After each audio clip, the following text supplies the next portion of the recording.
Thank you, Madam Chair, and it's good to see all of you. It's back in person here for meetings, but it's also good to see you safely masked up. I know this has been a tremendous challenge putting this budget together, and it's very regretful that you have to deal with the challenges you face, limitations on your ability to raise the millage or even return it to where it was 10, 13 years ago when we went through a crisis and your hands were tied by virtue of legislative action. That's very unfortunate.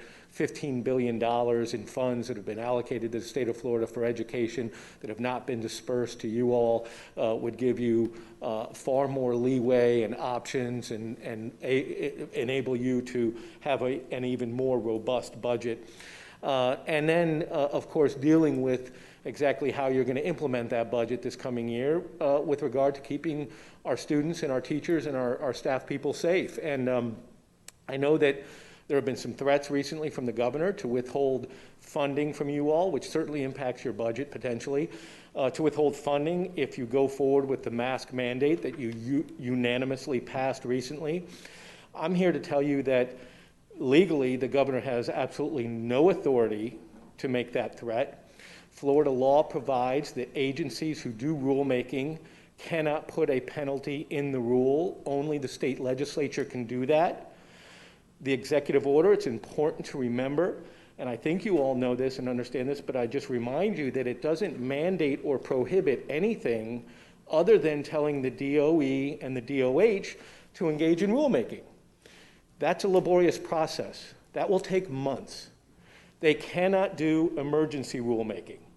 To do emergency rulemaking, they would have to show that wearing masks constitutes an immediate danger, a significant danger to the health, safety, and welfare of students. There's absolutely no scientific basis. There are no studies whatsoever that say that wearing masks causes any danger. We know that the opposite is true. Wearing masks protects students and teachers. But the point here is that there is no legal basis for emergency rulemaking.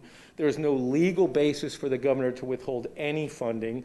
That's already in statute. And finally, the Florida Constitution, Article 9, Section 4, empowers you and local school districts to control and operate the public schools within your district. It is solely up to you whether to require masks in school or not, just like it's up to every other school districts. Our brothers and sisters up in the Panhandle may have a different view of that, and if they choose to say masks are not required, that's up to them. The governor could not stop them from doing that, just like he can't stop you all from mandating masks. So I appreciate the time. I appreciate y'all's position. Thank you, Senator Farmer. And keeping our students and teachers safe. Thank you, Chair. I have no other public speakers on the list at this time.